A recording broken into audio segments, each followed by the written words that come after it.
Gua akan share cheat code untuk jadi konten kreator yang sukses, mau di YouTube, TikTok, Instagram, atau platform sosmed lainnya. Tips langka yang mungkin gak akan lo temui di tempat lain. Punya konten itu penting bro.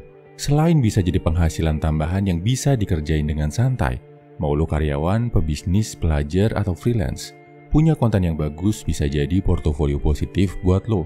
Jadi nilai plus, kalau lo mau cari kerjaan, ngelamar beasiswa, dan bikin orang lain jadi respect. Selain itu, konten yang bagus dan bermanfaat akan jadi karya untuk lo bro.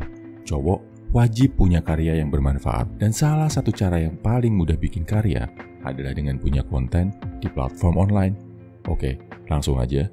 Nomor 1, fokus bikin shorts. Apalagi kalau lo baru mau mulai dari nol, fokus bikin konten pendek di bawah 60 detik. Dari sisi lo sebagai kreator, ini lebih mudah dibikin daripada konten yang durasinya panjang. Dari sudut pandang penonton, lo harus sadar bro, penonton sekarang jauh lebih suka video durasi pendek. Sejak ada TikTok, Reels Instagram, Shorts YouTube, span of attention, kemampuan konsentrasi orang jadi makin pendek.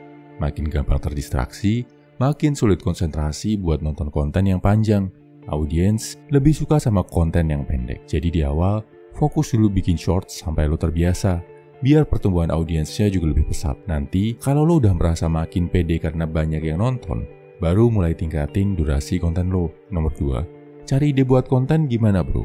Cheat code-nya ini bro, lo nggak perlu pusing-pusing mikir bikin konten yang original banget. Di awal, terjemahin aja dulu konten berbahasa Inggris. Nggak bisa bahasa Inggris? Lihat konten bahasa Indonesia, terus sajikan ulang pakai gaya lo sendiri. Tiru, modifikasi dikit, nggak apa-apa. Lebih bagus daripada sekedar di-upload mentah-mentah.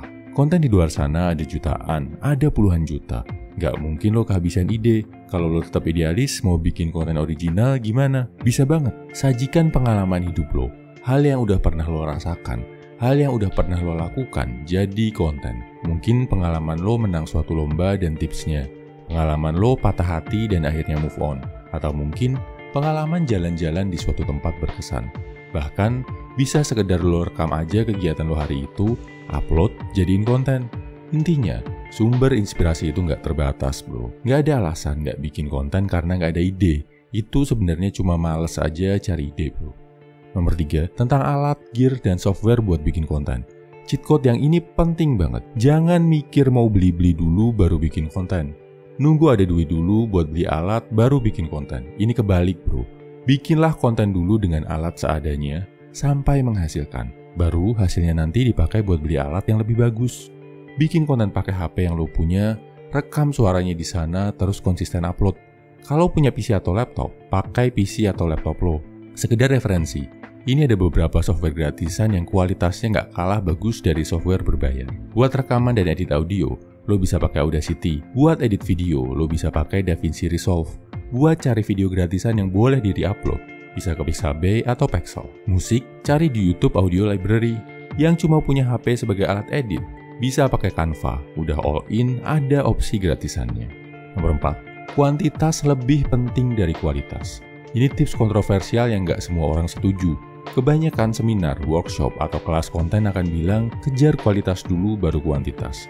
Tapi kalau buat gua, nggak bro. Kuantitas itu penting banget, apalagi buat pemula. Kuantitas itu objektif, jelas ada angkanya. Kualitas itu subjektif, beda-beda penilaian setiap orang. Kejar kuantitas akan melatih lo untuk disiplin dan konsisten. Misal, sehari harus ada konten baru, atau seminggu ada 3 konten, dan seterusnya.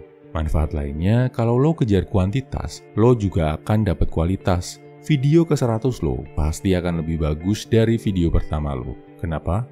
Karena lo udah biasa ngerjainnya. Jadi makin jago, makin efisien, makin ngerti mana yang bagus, mana yang enggak. Kalau pemula kejar kualitas, bisa bahaya banget.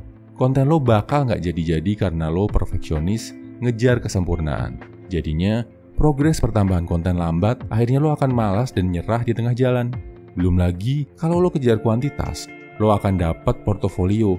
Punya 100 konten walau kualitas seadanya, tetap bikin lo nggak akan dipandang sebelah mata.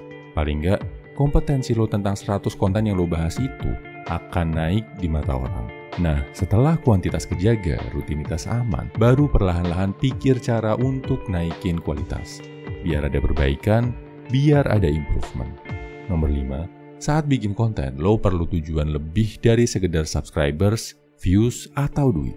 harus ada tujuan mulianya. Misal berbagi manfaat ke orang lain, menghibur orang lain, atau jadi sarana lo buat membuktikan diri. Kenapa? Karena views, subscribers, AdSense, endorse, dan duit itu datangnya lama bro. Pertambahannya lambat. Kalau cuma ngejar hal itu, lo pasti akan menyerah bikin konten. Karena angkanya nggak nambah-nambah. Beda kalau lo punya tujuan mulia tadi. Lo akan tetap merasa sedang menjalankan misi mulia. Walaupun saat ini subscribers, views, dan hasilnya belum seberapa. Ini yang bikin lo bisa konsisten. Kalau tujuan lo bagus, lo ngelakuinnya konsisten dan tulus, pada saatnya pasti lo akan merasakan rewardnya bro. Kesimpulannya, ini 5 cheat code jadi konten kreator yang sukses. 1. Fokus bikin konten yang singkat, padat, jelas. 2. Sumber ide konten itu nggak terbatas. Paling gampang dari pengalaman hidup, dari translate video luar, atau dari tiru dan amati konten lain. Nomor 3. Software gratisan yang bisa lo pakai, Audacity, DaVinci Resolve, dan Canva. Jangan mikir keluar uang dulu buat bikin konten, tapi menghasilkan dulu pakai yang lo punya seadanya. Nomor 4. Kuantitas lebih penting dari kualitas, apalagi buat pemula. Nomor 5. Lo perlu tujuan mulia lain di atas pertambahan subscribers, views, dan pemasukan. Tujuan mulia lo ini bisa bikin lo keep going dalam masa-masa paling sulit. Saat-saat lo merasa malas, nggak punya energi untuk tetap bikin konten. Semangat bro!